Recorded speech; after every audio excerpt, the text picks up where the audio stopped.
How can just sitting in one place and doing nothing, what we call it as meditation, help prevent heart disease? Yeah, no. Rightly said. Yeah, that is a good question. Let us look at what is the cause for heart disease. Heart disease is an early aging disease which is related to lifestyle. Very clearly, it has been established there are 4 or 5 risk factors like obesity, diabetes, smoking, and mental emotional tension and stress.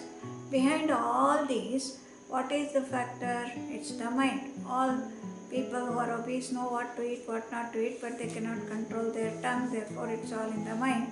They know that obesity is bad for health and then weight reduction, therefore, they know that it is laziness that makes them not to exercise, therefore, obesity, therefore, mind.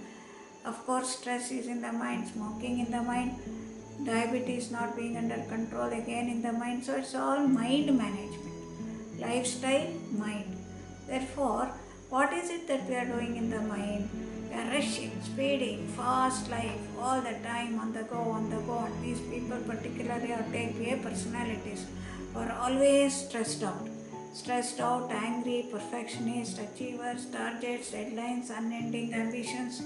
So the mind is all the time working. And this is what our sages are saying, that you should also learn how to switch off the mind when not required.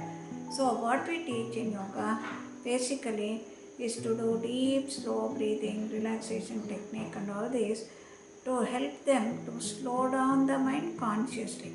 It's not just sitting quiet and doing nothing. They have to observe their mind.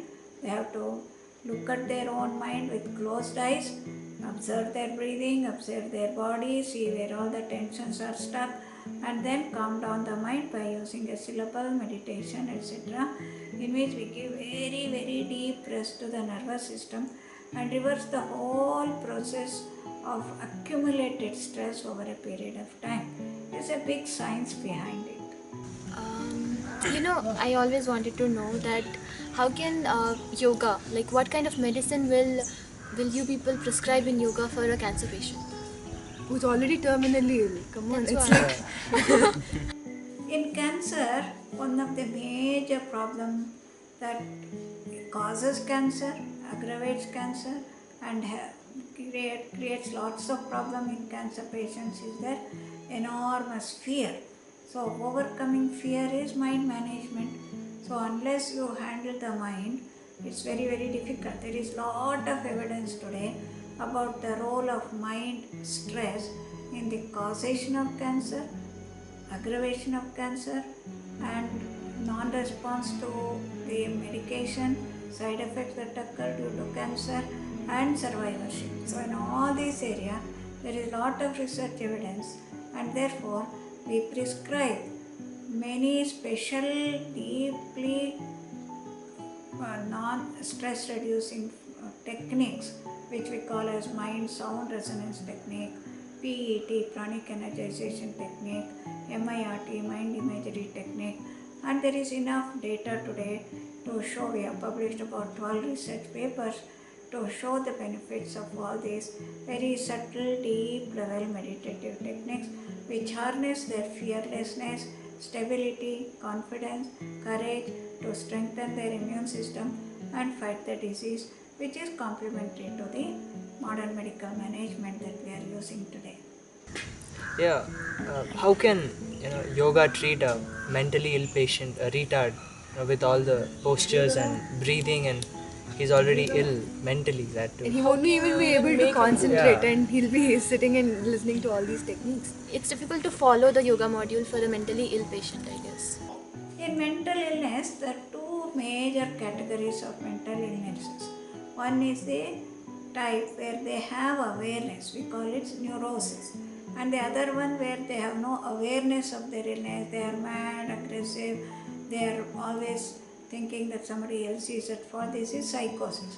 Even in psychosis, we have been able to show two major benefits, that if they do dynamic yoga, which initially starts as very erratic, as you rightly said, they will not be able to follow the instructions, they may be very agitated or depressed, or they are not aware what they should be doing, we make them do it in the form of Krida Yoga, we call it, game-like practices. And after, of course, we take this and give them a regime and a routine, and through that we have demonstrated, documented that their cognitive abilities improve, their awareness comes up, and their performance improves, and the way they can become motivated to do something can improve. This is the psychotic part. In bipolar disease, in schizophrenia, etc., we get these benefits. The other major area we work on is the neurosis, where they are aware, yes, I am suffering with lot of anxiety and I feel like committing suicide and I am very much depressed. Here again we have lot of data, demonstrated, evidence-based, randomized controlled trials, where we have been able to show that yoga can improve their ability to calm down their nervous system, give deep rest to their nervous system, reduce the stress hormone levels, and improve their neuropromotive chemicals in their brain also has been demonstrated. So we do teach them techniques which are individualized and select the specific practices and avoid, of course, meditation, etc., where they may go into aggravation of their condition through yoga. Yeah, I have a question. How can by just bending and stretching the body, can you reduce glucose levels in You the mean body? for diabetes? Yeah, for the diabetes. Okay, fine, yeah. Let me give you an example. There was a patient who came to us with diabetes.